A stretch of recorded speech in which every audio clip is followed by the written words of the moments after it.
So I have some terrible news. It's that if you lack confidence, your social life is totally doomed. I also have some awesome news, which is that this is something that's totally fixable. Have you ever noticed that people who have confidence usually don't have any trouble making friends? Even if you're awful, even awful people with confidence will have friends, which is kind of a mystery, but it's actually true.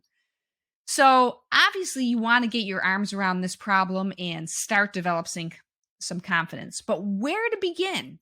Well, think about athletes. Athletes practically can't function unless they have confidence. And what do athletes do?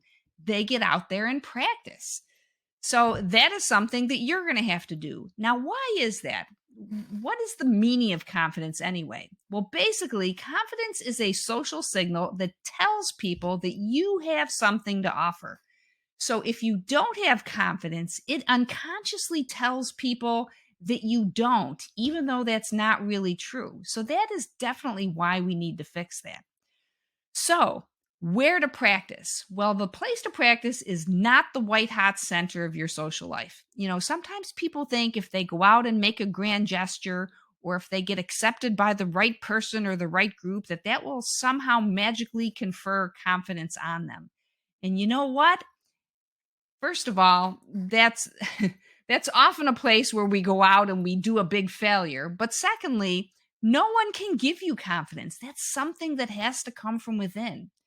So the place to practice is not the center of your social life, and it's not in hoping that someone out there is going to accept you and give you that confidence. It's starting at the margins of your social life, starting in the small areas, starting maybe even with your family members or with a neighbor or just with people you're comfortable talking to. Start working on things like your eye contact, your smile, your social energy, your greeting, all the little things. Practice those over and over, one interaction at a time. That is how confidence is built. That is how confidence grows. Also, the idea that the planet is a better place because you are on it. And I like to address that with pay it forward exercises. There's a ton of examples on the internet, but basically it's just little things like, buying someone a cup of coffee or cleaning up your neighborhood or working at a food bank or donating something or letting somebody cut ahead of you in traffic, stuff like that. Just little things that make the world a better place because you showed up that day. So, confidence is something that we absolutely have to exhibit. But here's another question. Does fake it until you make it work?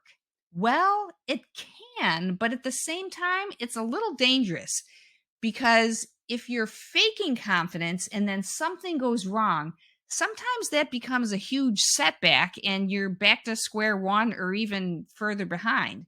Whereas a truly confident person knows that things go wrong all the time and is kind of prepared for that. So that way, when things go crazy off the rails, a confident person feels, well, whatever happens, I'll just handle it.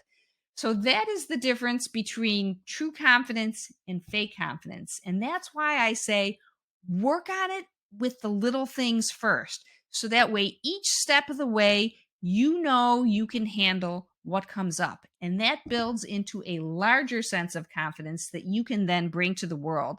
And you will have earned it at that point. Because once you've earned your confidence, no one can take that away from you. For more great tips, hit like and subscribe.